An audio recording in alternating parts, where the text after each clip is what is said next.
적으로 응답을 왜곡하다가 허위 문항만 찾아내서 정확하게 응답하는 것도 절대 쉽지 않아요.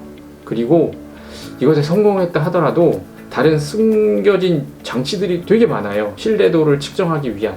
그러면 신뢰도의 경고가 뜨게 돼서 여러분이 사실 갈 수 있음에도 불구하고 안 되는 경우가 생겨나기 시작하는 거죠. 자, 안녕하세요. 내일부터 출근 제리멘토입니다. 이번 영상에서는 인적성 검사 중 인성검사에 대해서 알아보도록 하겠습니다. 본격적으로 인성검사에 대해서 알아보기 전에 채용에서 굉장히 중요한 하나의 사실을 먼저 말씀드리고 설명을 드릴게요. 서류 전형부터 최종 면접까지 채용의 과정에 있어서 확인하고자 하는 것은 무엇일까요? 딱 두 가지가 있습니다. 바로 스킬과 애티튜드입니다. 즉, 담당 업무를 할 수 있는 지식과 기술이 있는지, 그리고 그 담당 업무를 할 수 있는 성격적인 요소들이 있는지를 측정하려고 하는 것인데요. 예를 들면 여러분들이 야구선수 중에 투수를 채용한다고 한번 생각을 해보죠. 이랬을 때 어떤 것들을 측정을 하실까요? 저라면 구속, 얼마만큼 공을 빨리 던질 수 있는지, 그리고 제구력, 얼마만큼 원하는 곳에 공을 던질 수 있는지, 이런 스킬을 측정을 할 것이고요. 또 다른 하나는, 야구는 개인 경기가 아니잖아요. 팀 경기니까 분명히 팀워크가 굉장히 중요할 거예요. 그래서 소통 능력이라던가 아니면 셔터싱 등을 판단할 거고, 영상을 촬영하기 전에 인터넷에서 찾아봤더니 스카우터들이 투수들을 선발을 할 때 훈련 태도나 리더십 등 여러 가치의 어떤 중점을 두고 선발을 한다고 하더라고요. 자, 그러면 이를 채용 프로세스에 한번 적용해 보면 서류 전형 단계에서는 이력서에서는 스킬을, 그리고 자기소개에서는 애티튜드를 판별하려고 하고요. 인적성 검사 중에서 적성 검사는 기본적으로 지적 능력과 직무 지식을 측정하고, 인성 검사에서는 업무에 필요한 긍정성, 가변성, 합리성 등 어떤 성격적인 특성들을 확인하려고 할 것입니다. 그리고 최종 면접에서는 직무 면접을 통해서 어떤 직무 지식을 측정하려고 할 것이고, 임원 면접에서는 인성을 측정하려고 할 거예요.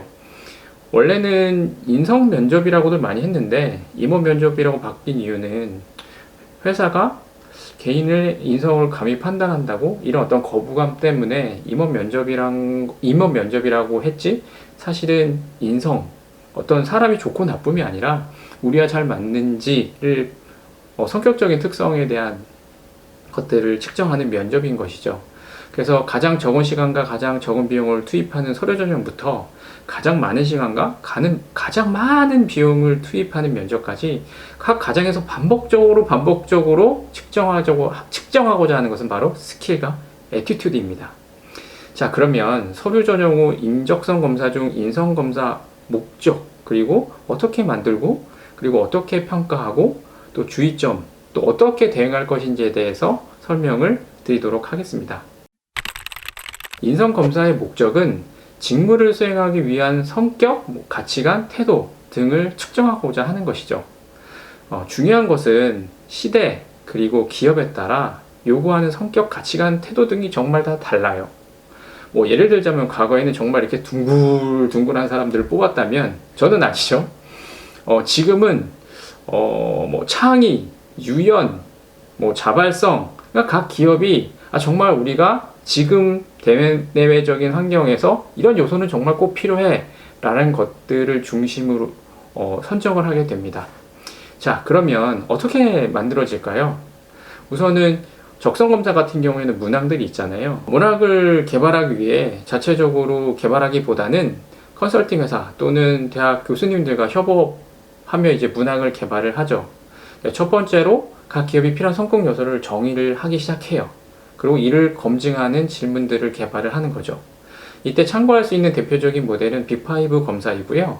빅5 검사 같은 경우에는 5가지를 측정하려고 하는데, 심리적 민감성, 내외향성, 인지적 개방성, 대인 수용력, 그리고 아마 규범지향성일 거예요. 그래서 이런 요소들은 이제 기업이 필요로 하는 요소를 막 정의하기 위해서 임원들이나 각 직급의 우수인력들 처음에 막 인터뷰를 해요. 그리고 여기서 나온 요소들을 가지고 이제 딱 정의가 되기 시작을 하는 거죠. 그리고 이런 이제 문항을 개발을 할 때는 이제 기본적인 인성 검사 도구, 뭐 예를 들어서 빅5 같은 것들이 있겠죠. 모델이 이제 판권을 구매해서 하거나 아니면은 이제 이런 것들을 참고해서 기업이 필요한 요인말을 막 좀 추려서 빼거나 늘려서 문항들을 개발을 하는 것이죠. 그래서 이제 최종적으로 막 문항이 만들어질 거잖아요. 그럼 회사 내에 우선 또 고성과자들한테 검사를 실시해요. 그래서 검사의 타당도를 확보를 하려고 하는 거죠. 이후 뭐 삼성이나 아니면 다른 대기업 같은 경우에 대졸 신입 공채 때 또는 실제 채용 프로세스에 한번 적용을 해보고 그 결과 여러 가지 요소들이 나오면 그런 것들을 계속 트래킹을 해서 타당도가 충분히 판단이 된다고 하면 본격적으로 채용 도구로서 활용을 하는 것이죠. 자, 일반적으로 측정하고자 하는 거는 정말 다양한데요. 그냥 예를 들자면 제가 그냥 생각나는 걸 말씀을 드리면 뭐 긍정성, 접근성, 책임성, 뭐 인내심, 혁신성, 또 윤리성, 사교성, 뭐 리더십, 변화관리, 뭐 어떤 정서적인 안정 정말 너무나 다양해요. 그리고 이런 문항을 개발하는 것은 쉽지는 않지만 제가 자문을 구하고 있는 이 업계의 전문가, 컨설턴트는 어떤 요소도 측정이 가능하고 또 만들어낼 수 있다고 합니다. 그래서 이런 검사를 그러면 어떻게 활용하느냐? 이제 검사 결과에 있어 이제 측정하고자 하는 요인 모델의 점수가 높으면 점수 결과는 당연히 높게 나오겠죠. 단 부정적인 요인에서 점수가 높으면 불합격할 확률이 굉장히 높겠죠. 즉 검사 요소에는 점수가 높으면 좋은 요인들이 있고 또 낮으면 좋은 요인들이 있어요. 대다수는 점수가 높으면 좋으나 낮으면 좋은 요인들, 즉 여기서 좀 있어 보이게 말하려면 select out factor라는 요인들이 있는 거예요. 뭐 예를 들면 반기업성 같은 것들이죠. 그리고 또 뭐 충돌성 같은 것도 있어요.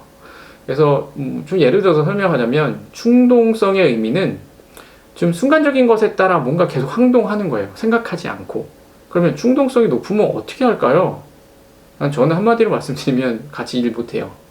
그래서 이 충동성의 정도가 좀 경고 정도면 좀 면접 때 좀 면밀히 보기 위한 어떤 구성이나 노력들을 할 것이고 인사 담당자가 만약 한 상위 1, 2%라면 불합격 처리할 가능성이 굉장히 높아요.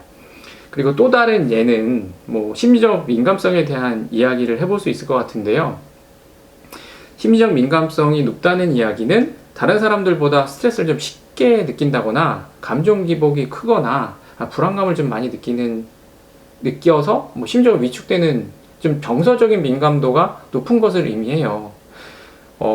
예를 들어서 뭐 고객을 대하는 직무에 있어서 심리적 민감도가 높다면 성과에 좀 부정적인 영향을 미칠 거라고 판단을 하죠. 그래서 심리적인 민감성이 매우 높은 분들은 불합격 처리될 가능성이 높은 거예요. 그리고 보편적으로 정서적으로 안정이 되어 있는 사람들이 회사에 적응을 잘하기 때문에 또 기업마다 다르겠지만 심리적 민감성이 지나치게 높으면 불합격 처리하는 경우도 있습니다. 아까 방금 전에 말씀드렸던 제가 자문을 구하고 또 이 업계에 있는 컨설턴트 분은 보통 한 상위 3, 5% 이내의 경우에 불합격을 처리했다고 하더라고요. 그러나 이는 직무에 따라 정말 다 달라요. 왜냐하면 심리적인 민감성이 높으면 나쁘냐? 아니 좋은 경우도 분명히 있거든요. 예를 들어서 뭐 위험 요인을 민감하고 빠르게 막 감지를 해야 되고 또 정확성이나 치밀함이 필요한 직무는 이게 굉장히 강점이거든요. 그래서 결국에는 아까 말씀드렸던 충동성 같은 select out factor 외에는 상황에 따라 정말 다 달라요. 상황이라기보단 직무인 거죠. 그래서 결국 정답이 있기보다는 상황에 따라 답은 달라질 수 있다라는 것들을 분명히 이해하셔야 되고요. 이처럼 여러 요인에 대해서 검사 결과가 나오면 인사 담당자는 그 결과를 공유를 받아요. 그래서 합격인지 좀 주의를 갖고 봐야 될지 아니면 불합격 요소들을 가지고 이걸 좀 불합격 처리를 해야 될지 진짜 면밀히 판단을 하고요. 지난번에 말씀드린 것처럼 인사 담당자가 그냥 올라오는 정보만 취합해서 정리한 사람들은 결코 아니거든요. 그런 어떤 기준들을 가지고 계속 이런 내용들을 관리를 하는데요. 이는 이제 한 명의 인재라도 놓치면 안 되는 거예요. 예를 들어서 기준이 있고 그 밑에 인재가 있을 수도 있다고 하면 기준을 가져갔지만 이 안에서 어떤 변동성을 가지고 지금을 정리해야 될까, 즉 최적화하는 것들을 인사 담당자가 하고 있고요. 대부분이 이런 결정을 할 때는 경계에 있는 자원들을 평가할 때 그래요. 그래서 뭐 예를 들자면 전체적인 경고 정도인데 다른 평가수가 굉장히 높으면 저는 합격 처리하고 다음 면접 때 면밀히 보려고 하죠. 그리고 이제 평가 방식에 대해서 설명을 드리면 강제 선택 방식이라는 게 있습니다. 그 forced choice method라고 하는데요. 예를 들어 네 가지 보기를 주고 나를 잘 표현하는 것 또는 나의 모습과 가장 다른 것을 고르는 방식인 거죠. 그러니까 어쩔 수 없이 가장 가까운 것, 또 나와 가장 다른 것들을 선택할 수밖에 없는 강제적인 방식인 거죠.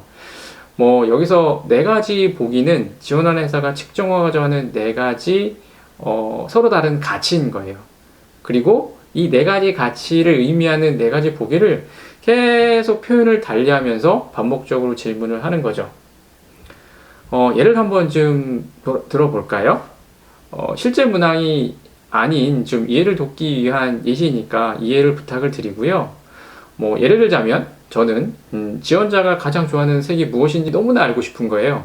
그래서 강제 선택 방식 문항을 구성해 가지고 다음과 같이 만들 수 있는 거죠. 뭐 다음 보기 중 본인이 가장 좋아하는 과일과 가장 싫어하는 과일을 한 가지씩을 꼭 고르세요. 그러면서 1번 사과, 오렌지, 바나나, 포도, 2번 체리, 망고, 올리브, 수박, 뭐 3번 귤, 두리안, 뭐 용과 망고스틴, 이런 방식으로 진짜 무지하게 문제를 많이 만들어내죠. 문항은 과일이지만 저는 지원자가 어떤 색을 좋아하는지를 알아보기 위한 질문인 거예요.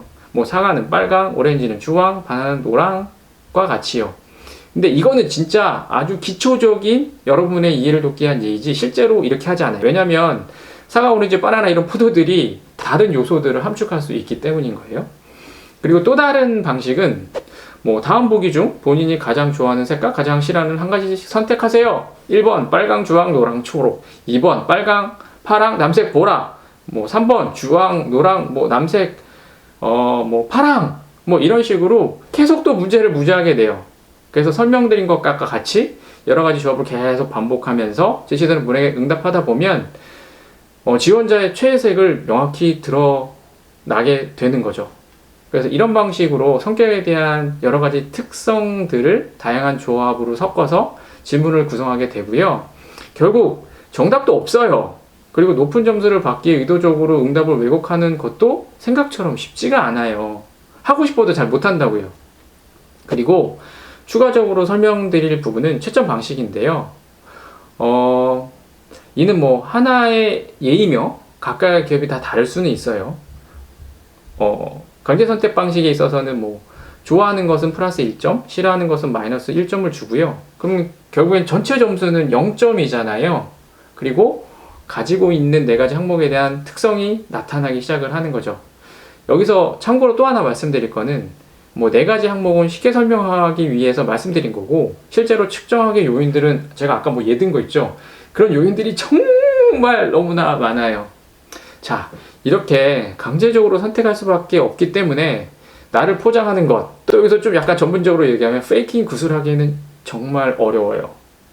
그러나 이런 강제 선택 방식을 말씀드린 거는 괜히 총점이 0점이 나오기 때문에 다른 사람들과 비교가 아닌 내 안에 있는 성향이 어떤 것이 강하고 어떤 것이 약한지에 대한 것만 보여지잖아요.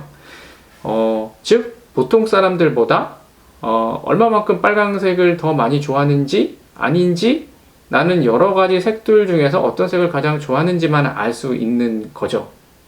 즉 한 개인이 어떤 색을 좋아하지만 다른 사람들과의 비교는 없는 거죠. 채용에 활용하는 툴들은 지원자들 간에 비교를 해야 돼요. 그래서 리커트 방식이라는 것도 도입합니다. 즉 강제 선택 방식과 리커트 방식을 혼용해서 한다고요. 리커트 방식을 사용하면 지원자의 성향이 다른 사람들과 비교를 해서 더 풍부하게 해석할 수가 있고요. 리커트 방식이란 문항을 주고 0점에서 5점까지 응답을 하는 방식인 거예요. 참고로 문항에 예 아니요라고 답하는 것은 예는 1점 아니요는 0.1 리커트 방식, 그러니까 방식의 가능성이 굉장히 높아요. 리커트 방식은 강제 선택과 달리 개인의 응답에 대한 다른 사람들 간의 비교가 가능하다고 말씀을 드렸고요. 그러나 자신이 더 좋은 사람으로 보이기 위해서 응답을 왜곡하려는 것이 굉장히 용이해요. 솔깃하죠. 사회적으로 바람직해 보이는 문항에 5점을 주면 되는 거예요. 그래서 이를 방지하기 위해서 바보가 아니잖아요. 회사도 또 이거를 만드는 분들도 굉장히 공부도 많이 하고 또 이 부분에 대한 굉장히 전문가잖아요. 그래서 이를 방지하기 위해 허위 문항을 숨겨놔요. 예로 나는 거짓말을 한 번도 해본 적이 없다. 나는 물건을 한 번도 잃어버린 적이 없다. 와 같이 보통 사람이라면 한두 번? 아니 그 이상이 있을 수 있는 일임에도 불구하고 사회적 바람직성을 높이기 위해 과다하게 포장을 할 수가 있는 거죠. 예를 들어서 난 아니다라고 하면 사회적 바람직성을 높이기 위해 과도하게 포장하는구나 라고 결과가 나오고 또 경고, 또 심하게 되면 불합격일 수가 있는 거죠. 그리고 이런 문항들은 저는 그냥 쉽게 드러나는 문항을 말씀을 드린 거고요. 실제로는 알아내기도 굉장히 어렵고요. 또 의도적으로 응답을 왜곡하다가 허위 문항만 찾아내서 정확하게 응답하는 것도 절대 쉽지 않아요. 그리고 이것에 성공했다 하더라도 다른 숨겨진 장치들이 되게 많아요. 신뢰도를 측정하기 위한. 그러면 신뢰도의 경고가 뜨게 돼서 여러분이 사실 갈 수 있음에도 불구하고 안 되는 경우가 생겨나기 시작하는 거죠. 자, 지금까지 인사검사의 목적이나 만들어지는 방법, 그리고 어떻게 평가하는지를 알아보았는데요. 여러분은 여러분의 인성검사를 여러분이 원하는 방향으로 만들 수 있을까요? 저는 불가능하다고 생각했고요. 제가 계속 말씀드리는 저가 감수를 받고 또 이 업계에서 이제 컨설턴트로 전문가 분이 계신데 서로 둘 다 어렵다라는 결론을 내렸어요. 이유를 설명을 하자면 우선 일반적으로 보통 한 50에서 60분 내에서 300에서 350문제를 풀어야 된단 말이에요. 그럼 거의 한 10초에 한 문제 풀어야 되잖아요. 읽어야 되죠. 잠깐 생각해야 되죠. 답안지에 마킹해야 되는데 생각할 시간이 그렇게 많지 않아요. 그리고 강제 선택 방식으로 답을 피할 수도 없고 또 반복되는 문제에서 보기가 무엇을 뜻하는지 여러분은 알기도 어렵고 그걸 찾아낼 시간도 없어요. 또 리커트 방식에서도 응답의 솔직성이나 보편성을 측정하기 위한 알고리즘들이 정말 있단 말이에요. 그러니까 그거를 찾아서 넘어가기도 어려워요. 아니, 저는 불가능하다고 생각해요. 그리고 무엇보다 정말 어떻게 해서 이걸 다 알았어요. 근데 기업마다 측정 요소가 제가 다 다르다고 말씀드렸잖아요. 기준도 다르단 말이에요. 그러니까 그 답은 어떤 기업의 우수 인력, 핵심 인력, 거의 하이 퍼포머라고 하는 인력들이 이 검사를 어떻게 답했는지를 알아야 된단 말이에요. 근데 그 기업마다 다 다를 거잖아요. 근데 그거를 알 수 있는 방법은 없어요. 그냥 결국 있는 그대로 보시면 되고 보면 대부분 합격하실 거예요.